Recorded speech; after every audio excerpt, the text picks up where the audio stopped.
Beleza, galera? Estou dando continuidade aqui na nossa quinta parte. As fibras reticulares, elas são fibras mais finas, tá? Elas formam redes também com essa capacidade de sustentação. Elas são formadas principalmente por colágenos tipo 3, tá? Elas são abundantes no músculo liso, no endoneuro, no tecidos hematocitopoiético, tá? É, medula óssea, baço, linfonodos. E essas fibras reticulares, elas irão servir de ancoramento para os linfócitos, principalmente nos tecidos linfóides. Tá? Então aqui a gente tem essa matriz reticular na medula óssea, onde irá dar sustentação e característica à matriz da medula óssea, e onde também essas células tronco irão se desenvolver e irão se proliferar. Tá? Aqui a gente tem tecidos como baços, linfonodos, onde a gente vai ter a presença de linfócitos ali agregados. Então acredita-se que essas fibras reticulares, elas são responsáveis em atrair essas células sanguíneas. Tá? Essas células sanguíneas, elas ficam ali residentes nesses tecidos linfóides, nesses órgãos linfóides secundários, e ali elas ficam como sentinelas pronto para serem ativadas. De um modo geral, pessoal, os tecidos linfóides a gente pode classificar eles como primários e secundários. Os primários são da onde essas células surgem, por exemplo, da medula óssea. E os secundários são onde essas células são ativadas, são diferenciadas. E a gente tem os linfonodos e o baço. Beleza? Então, vocês irão ter aulas na imunologia, um pouco mais na fisiologia, tá? Em relação a isso. O sistema elástico, pessoal, é um sistema que dá essa capacidade de esticamento, de estiramento da nossa pele e de outras estruturas. Tá? Ele é composto principalmente por três fibras: as fibras oxitalânicas, eulalínicas e as fibras elásticas. Então essas fibras, elas normalmente elas têm essa característica mais escura, dependendo da coloração, ou na micrografia eletrônica elas também são vistas assim mais eletricamente densas, tá? E essas fibras elásticas, elas têm essa capacidade de estiramento. Então aqui a gente tem aqui uma micrografia eletrônica, indicando aqui as fibras oxitalânicas, tá? As fibras eulalínicas e as fibras elásticas.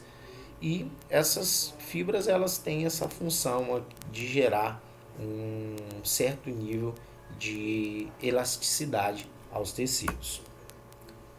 Então aqui a gente tem esse tecido elástico tracionado, tá? Então essas ligações cruzadas entre essas proteínas, elas são responsáveis por essa característica. E de um modo geral, pessoal, a gente não consegue entender minuciosamente como essas proteínas se comportam para gerar essa característica elástica, não, tá? Não é um mistério, mas a gente sabe que elas têm esse poder de tracionar e de relaxar, tá? Mas compreender minuciosamente como isso acontece ainda não é possível, tá? Então acredita-se que essas pontes cruzadas são responsáveis por essa característica, tá? E que então a gente tem essas fibras contraídas e elas podem ser esticadas dependendo da tração. Então a tração irá adicionar e a tração irá direcionar como que essas proteínas, essa fibra irá se comportar. E dando continuidade então, pessoal, a gente viu as células, a gente viu as fibras, tá? De fibras reticulares, fibras reticulares e fibras elásticas. E esse conjunto de fibras com outras moléculas, elas formam a substância fundamental, ou a matriz extracelular. Tá? Então a gente tem aqui redes de fibras e de moléculas que compõem essa matriz, tá? E aqui a gente tem uma mistura complexa altamente hidratada de moléculas principalmente aniônicas, tá? Como os glicosaminoglicanos e os proteoglicanos, tá? E essas proteínas, a gente também tem umas proteínas chamadas de proteínas multiadesivas, que elas servem de ancoramento de estruturas e etc. Então, a substância fundamental, a substância produzida pelas próprias células do tecido conjuntivo, como a gente viu lá atrás, e elas são formadas aí principalmente por moléculas grandes complexos moleculares, íons, moléculas aniônicas, sulfatos, proteínas multiadesivas. Aqui são os proteoglicanos, tá? Um exemplo de um proteoglicano. Aqui a gente tem um exemplo do sulfato de heparan, tá? O sulfato de heparana. Essas moléculas elas podem estar tanto na matriz quanto na membrana celular, tá? E elas em alguns casos servem como também receptores, tá? Elas interagem com o citoesqueleto dentro da célula e elas interagem com o meio externo. Esses proteoglicanos, pessoal, como vocês estão vendo aqui, são grandes proteínas, tá? Com grupamentos de açúcares adicionados. Esses grupamentos de açúcares a gente tem principalmente o sulfato de heparan. E esses sulfatos de heparan, eles servem como ancoragem de outros elementos. Então, por exemplo, numa célula muscular, ela precisa ter a entrada de cálcio para ocorrer a contração muscular. Então, normalmente, no tecido muscular, a gente tem uma grande concentração de cálcio fora das células que estão aprisionadas nesses sulfatos. E quando o tecido precisa, então, do cálcio, o cálcio sai aqui desses sulfatos de heparan e passam a entrar dentro da célula muscular. Tá? A gente pode relacionar isso com hormônios, com outras moléculas de sinalização também. Então, esses sulfatos, eles funcionam como ancoradores. Beleza? Então aqui a gente tem na substância fundamental os principais moléculas constituintes e as suas funções. Tá? A gente tem na família dos glicosaminoglicanos, como o ácido hialurônico, sulfato de condroitina, sulfato de heparan, tá? Sulfato de queratan, que é derivado a partir da queratina, tá? Derivados do ácido hexurônico, tá? As exossaminas, como a D-glicosamina, a D-galactosamina. Normalmente essas exossaminas, elas são moléculas pertencentes a membranas de bactérias, tá? E aí o nosso sistema imunológico consegue identificar esses resíduos aqui de proteínas, de carboidratos, nessas membranas bacterianas, e elas ativam nossos componentes imunológicos. Beleza? Então aqui a gente tem a distribuição. Beleza? Deem uma olhadinha, a gente vai trabalhar isso na nossa aula presencial. Então a gente tem esses sulfatos aqui, essa matriz, essa substância fundamental compondo os tecidos conjuntivos. Aqui a gente tem um exemplo de fibras adesivas também, tá? A presença da heparana. Então essas fibras irão servir de ancoragem para as fibras de colágeno, fibras reticulares. E muito interessante, pessoal, é que existe uma relação entre o movimento dos fluidos entre o tecido conjuntivo e os vasos sanguíneos, tá?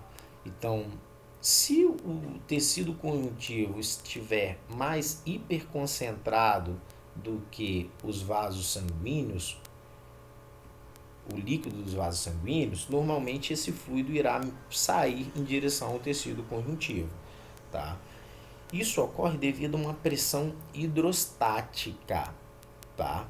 Então, a gente tem aqui uma maior concentração, tá? No tecido conjuntivo de sais, de elementos aqui dispersos. Essa maior concentração, então essa concentração vai se diferir entre a região onde passa a arteríola e a região onde passa a vena. É importante compreender esse mecanismo, pessoal, que esse mecanismo está relacionado ao edema, tá? Então, isso também é um processo que é altamente regulado pelo corpo. E essas estruturas, elas permitem o fluxo de água, de líquor, entre esses capilares e o tecido que o circunscreve. De modo geral, pessoal, aqui a gente tem uma concentração de elementos que normalmente é maior do que o líquido dentro das arteríolas. Essa pressão desses elementos é chamada de pressão oncótica. E essa pressão oncótica atrai o líquido que está aqui dentro das arteríolas. E aqui dentro das arteríolas, pessoal, nós vamos ter então uma pressão hidrostática maior do que a pressão oncótica nessa região. O que isso vai promover? A gente tem uma pressão hidrostática aqui para o líquido sair, tá? Maior do que a pressão hidrostática do líquido entrar para dentro da arteríola. Então, a nível do capilar, próximo às arteríolas, esses líquidos irão sair puxados pela força oncótica e saindo de acordo com a sua pressão hidrostática. À medida que o líquido vai saindo, a concentração dos sais e dos elementos nas vênulas vão aumentando, tá? E aqui há uma diluição nos elementos que estão na matriz extracelular, tá? Então, dentro das vênulas, a gente tem um aumento da pressão osmótica em comparação a uma diminuição da pressão hidrostática. E no meio extracelular, a gente tem o inverso, a gente tem um aumento da pressão hidrostática, ou seja, como aqui dentro está mais concentrado, o líquido que está aqui fora tende a penetrar dentro da vênula. Isso acontece a todo tempo no nosso corpo, tá? E aí a gente precisa raciocinar que tem alguns elementos que são importantes para isso. Os elementos que estão na matriz celular e as proteínas que compõem o plasma do nosso sangue. E a principal proteína que compõe o plasma do nosso sangue é a albumina. Então, quando o paciente tem uma hiperprodução de albumina, o sangue ele fica muito concentrado. Então, a gente pode ter alterações aqui na regulação hidrostática do corpo, principalmente nos membros inferiores, onde normalmente a gente vai ter acúmulo de líquido. Por quê? Quando há um extravasamento de líquido, parte desse líquido é absorvido, mas parte dele continua no interstício. E uma parte desse líquido é drenado pelo capilar linfático, pelo sistema linfático. E o sistema linfático irá drenar esse líquido, irá devolver esse líquido posteriormente na corrente sanguínea. Numa situação de edema, a gente tem alterações desse gradiente aqui, tá? De equilíbrio. Aqui há um mecanismo também chamado de forças de Franken-Starling, que correlacionam tanto a pressão hidrostática quanto a pressão osmótica. E aí na nossa aula presencial a gente vai ver um pouco sobre esse mecanismo, o mecanismo de Franken-Starling, tá? E isso direciona aí a liberação e a absorção de água. Quando a gente tem, no caso, pouca albumina no sangue, pessoal, o corpo perde a capacidade, os vasos perdem a capacidade de absorver esse líquido. E normalmente isso está correlacionado com edema.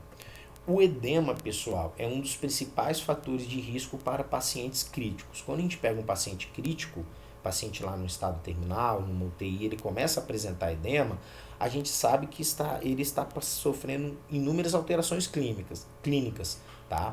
E a gente pode estar tendo um prejuízo na função renal, um prejuízo na função cardíaca, tá? Um prejuízo na função hepática também, e isso vai gerar o edema no paciente. E o edema ele pode ser generalizado. O edema generalizado nós chamamos ele de anasarca, tá? Então, fiz essa correlação, a turma é uma turma de enfermagem, então há uma relação entre os líquidos que passam pelo tecido conjuntivo e os vasos sanguíneos, tá?